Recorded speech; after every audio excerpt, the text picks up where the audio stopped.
Bonjour tout le monde, je suis super contente de vous retrouver pour cette nouvelle vidéo que je n'étais pas sûre de faire à la base, mais je vous ai mis un sondage sur Instagram et vous avez été plutôt pas mal à vouloir que je la fasse quand même. N'hésitez pas à me suivre sur Instagram parce que comme vous l'aurez compris, il y a pas mal de choses qui s'y passent, comme je le dis à chaque fois, c'est mon réseau social préféré. C'est pas mon réseau social préféré, c'est d'ailleurs l'un des seuls que j'utilise. Mais bref, commençons la vidéo. Donc comme vous l'aurez vu dans le titre, aujourd'hui je vais vous parler de mes déceptions livresques de 2020 et aussi de mes résolutions livresques de 2021 parce que je trouvais que c'était intéressant de pas mettre que du négatif dans cette vidéo. Avant de commencer, je rappelle que le monteur et l'instigateur de toute cette chaîne et de toutes ces vidéos, c'est Zocar de la chaîne La Débandade, mon copain qui est monteur et voilà, qui travaille un petit peu dans le monde de la vidéo. Il travaille pas qu'un petit peu, en fait il travaille beaucoup dans le monde de la vidéo, donc n'hésitez pas à aller voir ses liens en barre d'infos et sa vidéo qui est juste là et à recourir à ses services via Fiverr si vous en avez besoin.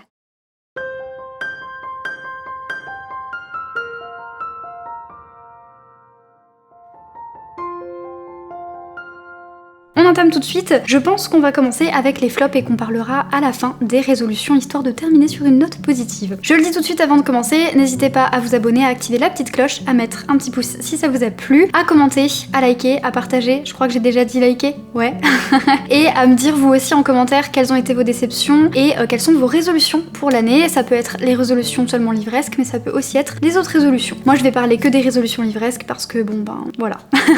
Alors je les ai notées ici, je crois qu'il y en a 7.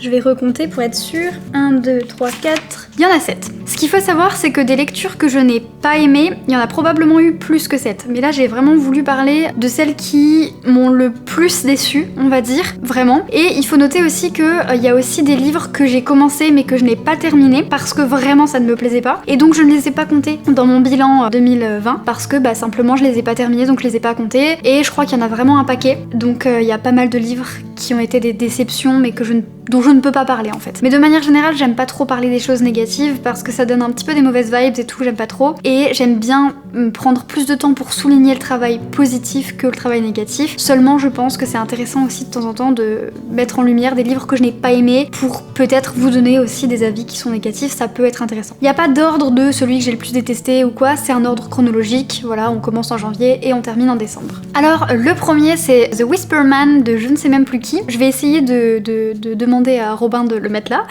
Et en gros, donc je l'ai lu en anglais, et c'était un livre qui était censé faire peur, un livre d'horreur. Il a été traduit en français, je sais plus par quel titre, mais j'essaierai de vous retrouver ça et de vous le mettre en barre d'infos. Mais je savais pas qu'il avait été traduit, et en fait j'avais vu un vlog de lecture sur ce livre qui avait l'air vraiment cool. Pourtant d'habitude je suis pas du tout livres qui font peur. Hein. Et je sais pas si c'est le fait de l'avoir lu en anglais ou quoi, mais ça avait vraiment été une déception incroyable. J'ai trouvé que ça faisait pas peur du tout, que c'était cliché de ouf. Enfin moi j'ai tout vu venir. Après j'ai vu d'autres avis sur ce livre qui étaient extrêmement positifs, donc je pense que j'ai dû passer à côté. Mais j'ai trouvé que c'était prévisible de A à Z. Après je l'ai lu dans un moment où j'étais dans une grosse panne de lecture et j'étais très stressée, on venait d'emménager, il y avait beaucoup de choses à penser. Peut-être que c'était pas la meilleure période pour me lancer dans des livres, je ne sais pas, mais vraiment j'ai trouvé que tout était très prévisible et rien ne faisait peur et pourtant moi j'ai peur de tout. Donc c'est dire. Ensuite on enchaîne avec l'une des lectures les plus attendues de 2020 je pense, qui a été la plus grosse déception de ma vie. Oui, carrément. Je saurais plus vous dire exactement pourquoi, parce qu'en fait quand je l'ai terminé, dans ma tête je me suis fait un avis vraiment de A à Z, genre ça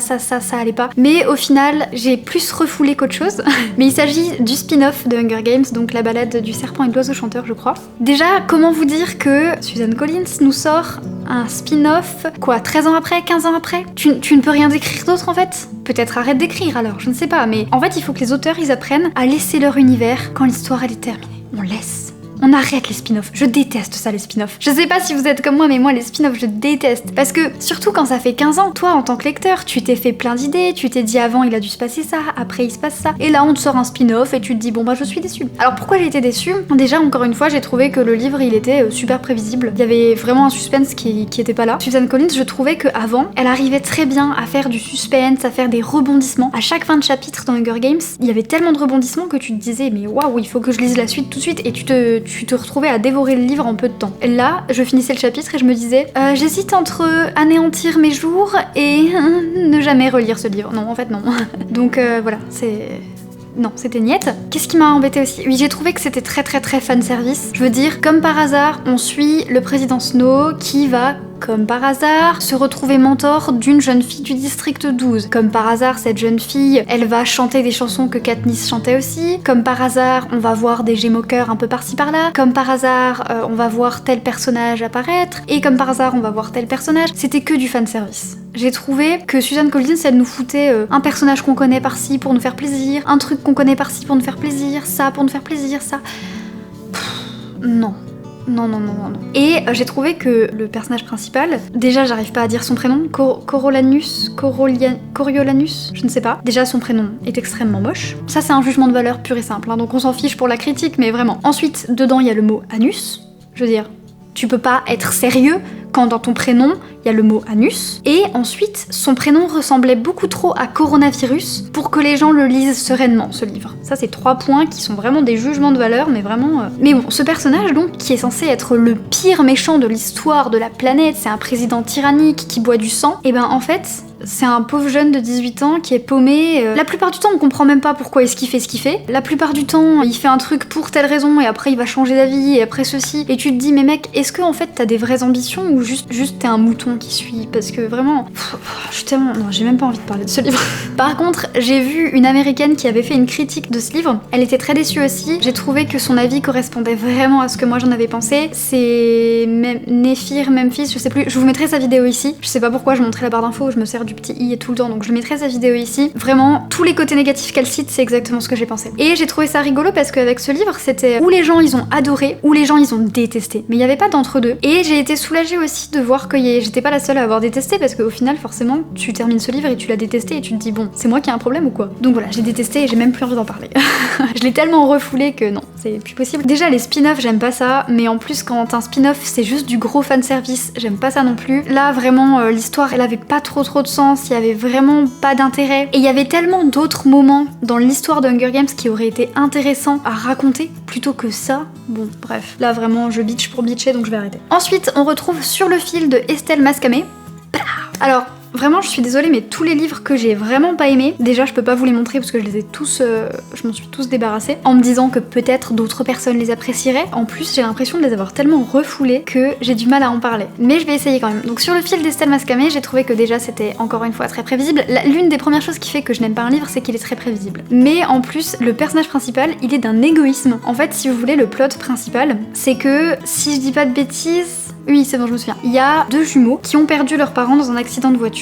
Et depuis, toute l'école ne leur parle plus, c'est un peu des parias. Alors déjà, est-ce qu'on peut m'expliquer pourquoi on arrête de parler à des gens qui viennent de perdre leurs parents? Mais c'est quoi ce plot là? Il y a que moi que ça choque? Enfin bref, on continue. La nana principale qu'on suit, elle sortait avec le frère avant que ça n'arrive, et elle a complètement cessé de lui parler après parce que, je cite, il était trop triste et je ne savais pas quoi faire pour lui et blablabli blablabla. Meuf, t'es super égoïste en fait. Il faut dire aussi que cette fille, elle a perdu sa sœur quand elle était petite et ça l'a traumatisée. Et du coup, elle voulait pas revivre ça à travers lui et tout. Super égoïste. Vraiment, je crois que j'ai jamais vu un personnage plus égoïste que ça. Je veux dire, c'est ton copain, tu l'aimes, non? Il vient de perdre ses parents. Ok, t'as perdu ta sœur, c'est super triste. Déjà, c'était il y a des années, donc bon, essaye de t'en sortir pour lui. Et lui, il a pas perdu un être, il en a perdu 2 en fait, le même jour. Donc, je sais pas, essaye d'être là pour lui, parce que du coup, il te perd aussi, c'est super. Et donc, ils ont plus d'amis, c'est des gros parias et tout. En gros, on suit leur histoire d'amour, ils vont retomber amoureux. C'est ridicule. Moi, je ne retomberai jamais amoureuse d'une personne qui m'aura lâchée alors que je viens de perdre quelqu'un, quoi. C'est où on est en fait, dans quel monde on vit. Donc, je n'ai rien d'autre à dire que le personnage principal était super égoïste et que le plot de départ n'a aucun sens. À quel moment, en plus à la limite, si les parents ils étaient morts d'une façon un petit peu honteuse, je sais pas, qu'ils étaient morts d'une maladie bizarre ou qu'ils étaient morts en tuant des gens, j'en sais rien, moi je trouve aucun moyen de justifier ça. Peut-être que ça justifierait de plus parler aux enfants, mais déjà les enfants ils ont rien demandé. Et ensuite, mais à quel moment en fait? À quel moment on arrête de parler à des gens parce qu'ils ont perdu leurs parents? Bref, on change de livre parce que ça m'énerve. Ensuite, je sais plus si je l'ai... Non, je l'ai plus. Non, je l'ai plus non plus ce livre-là, je croyais que je l'avais gardé mais non. Ensuite on va parler de Vicious de V.E. Schwab. Oh là là là là. Le livre vraiment que tout le monde a aimé, que moi je n'ai pas aimé. Je sais plus trop pourquoi je l'ai pas aimé, mais je sais que quand j'ai fermé le livre, j'ai été extrêmement déçue. Je crois que c'est parce qu'on m'avait vendu ce livre comme étant un livre dur à lire, avec des scènes un petit peu trigger warning, avec des personnages vraiment super badass et tout. Waouh, trop fort. Les personnages ils sont pas badass pour dessous, j'ai trouvé. J'ai pas trop accroché avec le style de l'autrice. Bon, après je clash. Si vous avez aimé les livres dont je parle, n'hésitez pas à me le dire, et n'hésitez pas, voilà, à dialoguer avec moi, à me dire t'es peut-être passé à côté de ça, t'es peut-être passé... Mais je sais plus, il y a des passages vraiment dans Vicious qui m'avaient vraiment embêtée. arrêté. Encore une fois, je pense que j'ai trouvé le livre très prévisible. Il y avait vraiment très peu de suspense, j'ai trouvé, je m'attendais à tout. J'ai été assez déçue en fait de la manière dont les choses elles tournaient. En plus, j'ai trouvé que... Ah oui, je sais ce que j'ai trouvé. Comme de par hasard, le mec principal, son pouvoir, c'est d'être... En gros, dès qu'il se blesse, ça se régénère, quoi. Donc t'es immortel en fait. Super. Bah c'est génial. Enfin, c'est une grosse facilité scénaristique, non? Les pouvoirs étaient un petit peu tirés par les cheveux, j'ai trouvé, donc ça m'a un petit peu embêté. Je pense que je vais m'arrêter là pour Vicious parce que je me souviens plus exactement du plot et tout, je l'ai refoulé de ouf. Continuons. Ah oui, le livre d'après, oh mon dieu. Il s'agit de Liv Maria de Julia Kerninon et je suis pas sûre de bien prononcer son nom. Je sais que cette autrice, elle est pas mal connue et qu'apparemment elle est pas mal bien vue. Ses livres sont bien critiqués, voire les critiques sont carrément dithyrambiques. Moi je me suis lancée dans Liv Maria, pas pour l'autrice ou quoi, mais parce que c'était sorti chez l'Iconoclaste et que c'est une maison d'édition que j'adore en général. Et du coup je me suis lancée dedans, en plus dans le résumé il y avait marqué un truc du genre une héroïne féministe ou un truc comme ça. Moi qui me lançais dans le féminisme, je me suis dit ok, j'ai été extrêmement déçue parce que, grosso modo, je vais vous raconter le plot. Donc, on a cette jeune fille, Liv Maria, qui vit dans une petite île française, je crois, si je dis pas de bêtises, mais en gros, c'est une île très petite et reculée, tout le monde se connaît, tout le monde vit de la pêche et tout, voilà. Bref, il y a pas beaucoup de nouvelles personnes et tout. Elle y est super heureuse, elle veut rester là toute sa vie et tout. Et un jour, il y a un étranger qui vient sur l'île, un étranger à l'île qui vient, il lui fait des agressions sexuelles. Alors déjà, dans le résumé, je sais plus ce que dit le résumé exactement, mais moi j'avais compris qu'elle se faisait violer ou je sais pas quoi. Alors, je suis pas en train de hiérarchiser les violences faites aux femmes, pas du tout. Du moment que vous le percevez comme une violence, c'est une violence, c'est ça qui est le plus important. Il faut croire les victimes et il faut arrêter de les faire culpabiliser. Mais là, j'ai trouvé que c'était peut-être plutôt un problème de l'éditeur ou de l'autrice d'avoir mal introduit le phénomène. En fait, l'homme lui touche la cuisse et elle s'en va après. Elle rentre chez elle et sa mère l'envoie ensuite à Berlin pour éviter que ce genre de choses se reproduisent. J'ai trouvé que c'était une situation méga extrême, surtout sur une petite île comme ça aurait pas été difficile de retrouver l'homme et tout. Et j'ai trouvé que la gestion de l'événement, elle était pas très bien faite. L'événement en question, je le remets pas du tout en doute. Je remets pas du tout en doute le fait que c'est une agression et que c'est violent émotionnellement, physiquement, psychologiquement. Mais j'ai trouvé que c'était mal introduit dans le récit. Et donc ensuite, elle part à Berlin et elle s'éprend d'amour pour son prof d'allemand, je crois, qui lui-même vient d'Irlande et a déjà une femme et des enfants en Irlande, mais ils vivent une relation pendant ce temps-là et elle est follement amoureuse et tout se passe merveilleusement. Et ensuite il s'en va et elle est complètement désemparée et il lui arrive toute une succession de poisses totales. Et donc là elle part en Argentine où elle enchaîne un petit peu les conquêtes. Alors là je me suis dit bon, on nous dit vous allez voir une femme indépendante, libérée et féministe. Ok, c'est féministe d'assumer sa liberté sexuelle. Ok, c'est féministe de dire si j'ai pas envie de me marier et que je veux juste coucher, je peux. Ça d'accord. Par contre, ce n'est pas une femme indépendante. Elle est tout le temps au crochet d'un homme, c'est pas possible. Enfin, moi j'ai trouvé que y avait pas une ligne où elle était pas avec un homme, où elle parlait pas avec un homme. Punaise, mais sérieux, tu peux peut-être faire des trucs sans les hommes. Et un jour, elle rencontre un homme, ils décident de se marier, ils ont des enfants, et là elle se rend compte que c'est le fils de son premier amant. Elle est très mal à l'aise. Oh là là, je suis mal à l'aise. Et elle rencontre la famille, elle rencontre donc la femme avec qui il était marié à l'époque. On lui apprend qu'il est mort assez rapidement et tout, voilà. Et elle a sa petite vie avec cette famille-là, elle est pas très heureuse, elle est pas très bien dans sa peau et tout. Et puis surtout, elle a ce mensonge qui est en elle comme ça, et plutôt que de simplement dire la vérité et subir les conséquences, ou dire la vérité et s'enfuir ou quoi, elle décide. Alors attention, je spoil. Je préviens quand même que je spoil parce que peut-être ça va embêter certaines personnes, mais là je ne peux pas ne pas spoiler. Elle décide d'abandonner sa famille, d'abandonner ses deux enfants. Elle les abandonne même pas quand ils sont bébés, hein. Ils sont déjà enfants, tout, ils ont conscience qu'elle les abandonne. Hein. Une nuit, elle s'en va. Vous appelez ça une femme indépendante, féministe, libre? J'appelle ça une grosse menteuse lâche. C'est pas possible. Donc moi j'ai été très frustrée parce que déjà on nous montre une femme qui passe son temps à être accrochée à un homme. Alors ok, elle assume sa liberté, mais par contre t'es pas obligée d'être tout le temps vue auprès d'un homme, ça me dérange beaucoup. Une femme qui reste ancrée dans une histoire d'amour du passé, c'est sérieux, 40 ans après elle y pense encore, s'il te plaît. Enfin je veux bien que ça marque les histoires d'amour, mais à un moment donné ça me gêne un petit peu d'appeler ça une femme libre et indépendante. On nous raconte l'histoire d'une femme soi-disant libre et indépendante qui en fait est une menteuse, est une femme lâche qui va abandonner même ses enfants, qu'elle abandonne son mari parce qu'elle est une femme indépendante et tout, ok. Mais les enfants? Non mais à quel moment tu abandonnes des enfants? Enfin, je sais pas. Bref. Après, je suis pas en train de dire la femme doit s'occuper des enfants. Non, c'est aussi le rôle de l'homme. C'est le rôle des deux parents. Cela dit, ce que je dis, c'est que quand tu décides de faire des enfants, quand tu prends en charge la vie d'un être, tu t'en occupes. Que tu sois un homme, une femme, ou que tu sois non-binaire, ou quand tu as un enfant, qu'il soit adopté ou qu'il sorte de ton être, tu t'en occupes en fait. C'est pas possible. C'est ça qui m'a dérangé. Voilà, on passe à la suite.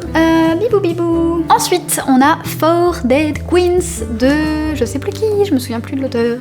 Ça, je sais pas, j'ai été méga mitigée en fait avec ce livre. En même temps, il y a des choses que j'ai bien aimées, genre l'univers, il était cool, l'intrigue, elle était sympa et tout. Mais par contre, vraiment, les histoires d'amour toutes les 5 minutes dans les livres, ça m'énerve. Quand on te sort un livre, ah c'est de la fantasy, ah c'est de la science-fiction, oh regarde l'intrigue, elle est trop cool, et qu'en fait c'est juste une l'histoire d'amour qui va durer 400 pages, qui est super niaise. À chaque fois, les gens, ils viennent de se rencontrer, mais après ils font tu es l'amour de ma vie, je ferai n'importe quoi pour toi. Non mais sérieux, tu l'as rencontré il y a 2 secondes.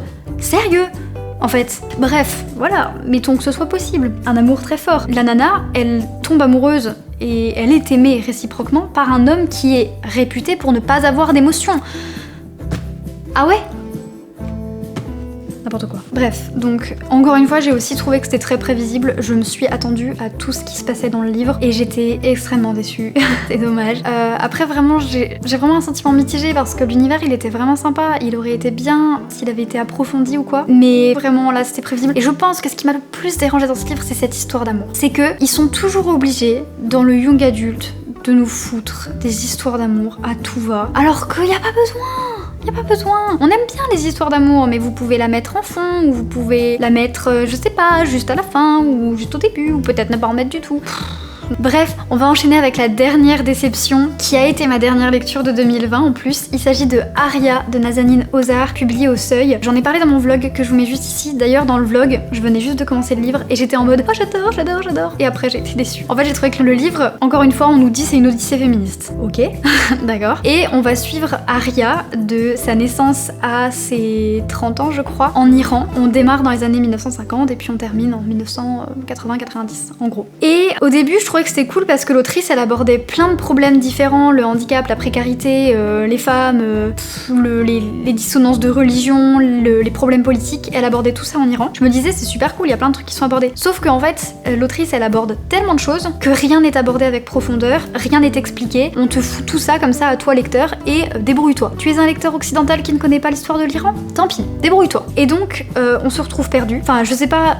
Si vous l'avez lu, dites-moi peut-être, c'est un sentiment qui n'est pas du tout partagé. Mais moi, j'ai trouvé que on était balancé dans l'histoire de l'Iran comme ça. Et moi, j'y connaissais rien à l'Iran. J'y connais toujours rien d'ailleurs, grâce à ce livre. J'ai le ventre qui gargouille, je suis désolée. Et je me retrouve plongée là-dedans. Je comprends rien à la moitié des trucs. J'ai dû faire des recherches Google toutes les 3 secondes. Et encore, c'est difficile en fait de réussir à recentrer l'histoire d'un pays quand tu connais vraiment rien. Ça prend pas 10 minutes, quoi. Ça prend vraiment longtemps. Donc c'était très désagréable. Les personnages, je sais pas. On les voit pas grandir. Elle te met des repères de date une fois toutes les 100 pages et sinon t'as aucun repère. Il se passe une année, ça dure 300 pages, j'exagère à peine. Et un coup, il se passe 5 ans en 10 pages. C'est à n'y rien comprendre. Et vraiment, je pense que ce qui m'a le plus dérangé pour le coup dans ce livre-là, c'est que le contexte politique, social et historique, il est pas du tout expliqué. Il y a aucun repère historique qui puisse nous aider. Il y a plein d'infos qui sont balancées comme ça, c'est à nous de faire le tri et c'était vraiment dommage. Donc, je suis terriblement déçue. Voilà. C'est tout pour les déceptions. Je suis désolée parce que j'ai été un petit peu,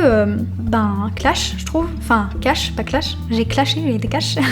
Waouh. S'il y a des livres que vous avez lus et que vous avez aimés ou que vous avez envie de lire ou quoi, nanani, nanana, nanana, le refrain est le même, n'hésitez pas à en parler en commentaire pour qu'on en discute un petit peu. On va enchaîner tout de suite avec mes résolutions livresques de 2021 pour une note un peu plus positive. Cette année, j'aimerais bien lire plus de livres en anglais. J'en ai lu déjà pas mal cette année. En gros, j'ai lu 19 livres, je crois, en anglais, ce qui fait 29% de mes lectures en anglais. Donc je suis contente. À la base, je voulais tabler sur du 50% et j'étais bien partie au début, mais après, avec le confinement et tout, c'était extrêmement dur de se procurer des livres en anglais. Et puis, avec la rentrée littéraire, j'ai lu beaucoup plus de livres en français. Voilà, bon, 29% c'est déjà bien, sachant que l'année dernière, j'étais à 6%. Donc, l'année encore d'avant. Donc je suis contente. En 2021, j'aimerais bien lire 35% de mes lectures en anglais, histoire de monter tout doucement pour tout doucement arriver à 50% un jour, qui sait. Ça, ce serait chouette. J'aimerais bien aussi lire plus de fantasy. J'en ai pas mal dans ma pile à lire, donc normalement ça devrait être possible, mais encore faut-il que je me lance pour de vrai, parce que y en a c'est des pavés, y en a c'est des grosses séries, c'est des univers toujours denses, donc j'ai toujours un petit peu peur de m'y lancer. Mais tous les livres que j'ai pu lire en fantasy, la plupart du temps ça a été des gros coups de cœur, donc je pense que en fait j'aime bien la fantasy en fait.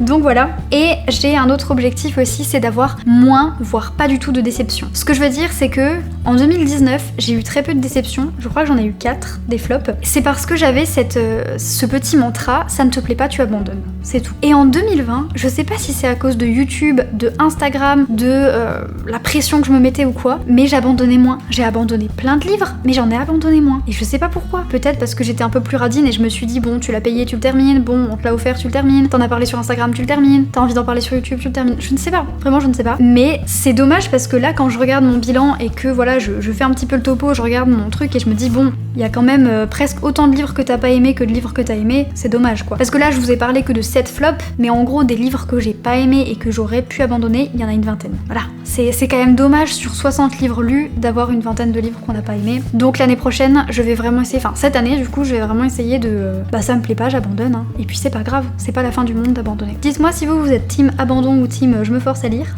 n'hésitez pas. Et n'hésitez pas vous à me dire vos résolutions livresques, évidemment. Et puis restez sur cette chaîne, il y a plein de belles choses qui arrivent. Et la semaine prochaine, on parle de mes coups de cœur. Voilà, donc ça va être super cool. Je vous fais plein de bisous. N'hésitez pas à vous abonner, à liker la vidéo, à partager. Je l'ai déjà dit en début de vidéo. Ça sert à rien de se répéter alors. Bon bah à la semaine prochaine.